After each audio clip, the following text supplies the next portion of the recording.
ការឡើងជាតិអាស៊ីតនៅពេលដែលតម្រងនោមនិងសួតរបស់អ្នកមិនអាចរក្សា pH របស់រាងកាយអ្នកឲ្យមានតុល្យភាពសារធាតុរាវនៅក្នុងខ្លួនរបស់អ្នកមានជាតិអាស៊ីតច្រើនពេកដែលត្រូវបានគេហៅថាការឡើងជាតិអាស៊ីតជុំវិញបញ្ហានៃការឡើងជាតិអាស៊ីតនេះយើងសូមលើកឡើងនូវមូលហេតុរោគសញ្ញាវិធីព្យាបាលនិងការការពារដូចតទៅមូលហេតុនៃការឡើងជាតិអាស៊ីត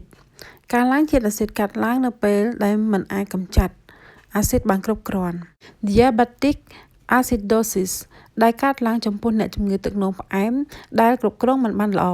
ប្រសិនបើរាងកាយរបស់អ្នកខ្វះអាំងស៊ូលីនគ្រប់គ្រាន់ Ketone បង្កើតនៅក្នុងខ្លួនរបស់អ្នកហើយធ្វើឲ្យឈាមរបស់អ្នកមានជាតិអាស៊ីត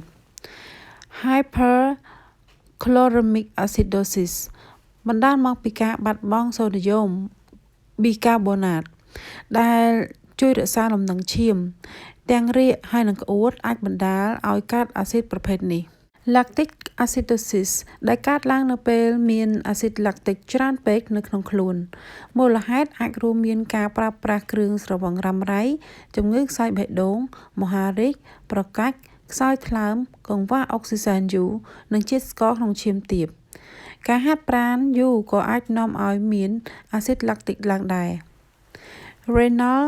tubular acidosis កើតឡើងនៅពេលដែលតម្រងនោមមិនអាចបញ្ចេញអាស៊ីតទៅក្នុងទឹកនោមនេះបណ្ដាលឲ្យឈាមក្លាយទៅជាអាស៊ីតកត្តាដែលអាចរួមចំណែកដល់ហានិភ័យនៃការឡើងជាតិអាស៊ីតរួមមានរបបអាហារមានជាតិខ្លាញ់ខ្ពស់ដែលមានកាបូនហីដ្រាតទាបហើយខ្សោយតម្រងនោមភាពធាត់ការខ្សោះជាតិទឹកការពុលអាស្ពីរីនឬក៏មេតាណុលជំងឺទឹកនោមផ្អែមការពុលកាបូនម៉ូណូអុកស៊ីតរោគសញ្ញាទូទៅមួយចំនួននៃការឡើងជាតិអាស៊ីតរួមមានការដកដង្ហើមលឿននិងខ្លីៗភាពច្របូកច្របល់អស់កម្លាំងឈឺក្បាលងងុយគេងកង្វះចំណង់អាហារជំងឺខាន់លឿងអត្រាបេះដូងកើនឡើងខ្យល់ដង្ហើមដែលមានក្លិនផ្លែឈើដែលជាសញ្ញានៃជំងឺទឹកនោមផ្អែម Ketoacidosis ផលវិបាកបើគ្មានការព្យាបាលទាន់ពេលវេលាទេជំងឺឡើងជាតិអាស៊ីតអាចនាំឲ្យមានផលវិបាកសុខភាពដូចជាគ្រោះក្នុងតម្រងនោមបញ្ហាតម្រងនោមរ៉ាំរ៉ៃខ្សោយតម្រងនោមជំងឺឆ្អឹងការលូតលាស់យឺតការព្យាបាលជាធម្មតាគ្រូពេទ្យត្រូវដឹងពីអ្វីដែលបណ្ដាលឲ្យមានការកើនឡើងនៅជាតិអាស៊ីតរបស់អ្នកដើម្បីកំណត់អំពីវិធីព្យាបាលវាប្រភេទជាក់លាក់នៃការឡើងជាតិអាស៊ីតនីមួយៗមានវិធីព្យាបាលរៀងៗខ្លួនដែលរួមមានការឡើងជាតិអាស៊ីតដោយជំងឺខ្សោយតម្រងនោមអាចត្រូវបានព្យាបាលដោយសូដ្យូមស៊ីត្រាតអ្នកជំងឺទឹកនោមផ្អែមដែលមាន Ketoacidosis ទទួលបាននូវសារធាតុរាវចាក់តាមសរសៃឈាម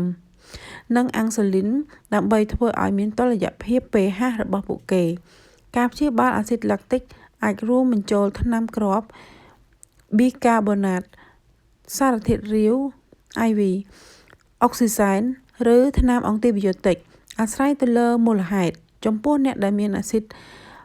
Hyperchloremic អាចត្រូវបានផ្ដល់នៅជាតិសូដ្យូមប៊ីកាបូណាត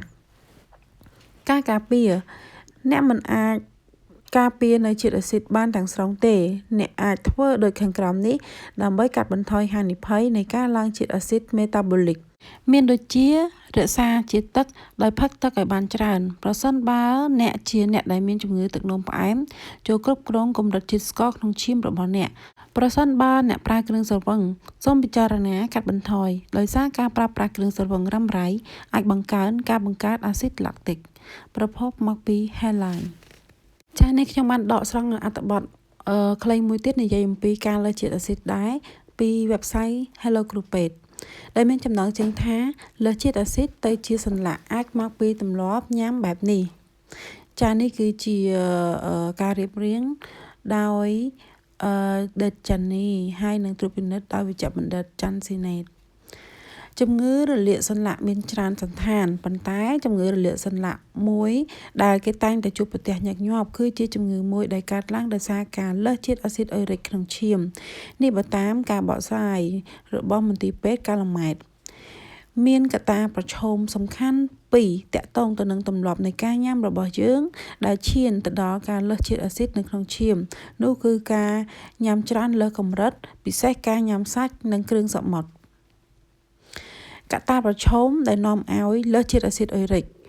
ភាគច្រើនជំងឺលើសជាតិអាស៊ីតអ៊ុយរិកកើតទៅលើមនុស្សប្រុសដែលមានអាយុពី30ឆ្នាំទៅ45ឆ្នាំរីឯមនុស្សស្រីច្រើនកើតនៅក្រោយអាយុ55ឆ្នាំក្រៅពីការញ៉ាំច្រើនពិសេសពពួកសាច់ហើយនិងគ្រឿងសមុទ្រនិងមានកត្តារួមផ្សំផ្សេងទៀតដែលនាំឲ្យមានជំងឺលើសជាតិអាស៊ីតអ៊ុយរិកគឺលើសទម្ងន់មានជំងឺលើសឈាមឈឺតម្រង់នោមផឹកគ្រឿងស្រវឹងលើសកម្រិតប្រើថ្នាំដោយគ្មានវេជ្ជបញ្ជារោគសញ្ញាជំងឺលើសជាតិអាស៊ីតអ៊ុយរិកនៅលើស្បែកហើយនិងសន្លាក់មានចេញជាដុំពកនៅតម្រង់នោមឃើញមានជាគ្រោះតម្រង់នោមហើមសន្លាក់ក្តៅឡើងក្រហមនិងឈឺចាប់ពិបាកទ្រាំផលវិបាកនៃជំងឺលើសអាស៊ីតអ៊ុយរិកកាលណាលើសជាតិអាស៊ីតអ៊ុយរិកធ្វើឲ្យឈឺសន្លាក់ដៃជើងជង្គង់មេជើងរំខានទៅដល់ការរស់នៅអ្នកខ្លះឈានទៅដល់ពិការមានតែគ្រូពេទ្យជំនាញប៉ុណ្ណោះដែលអាចធ្វើរោគវិនិច្ឆ័យឈានទៅរកការព្យាបាលទាន់ពេលវេលាឯការទិញថ្នាំសរសៃមកព្យាបាលដោយខ្លួនឯងមិនជានោះទេធ្វើឲ្យជំងឺកាន់តែធ្ងន់ធ្ងរ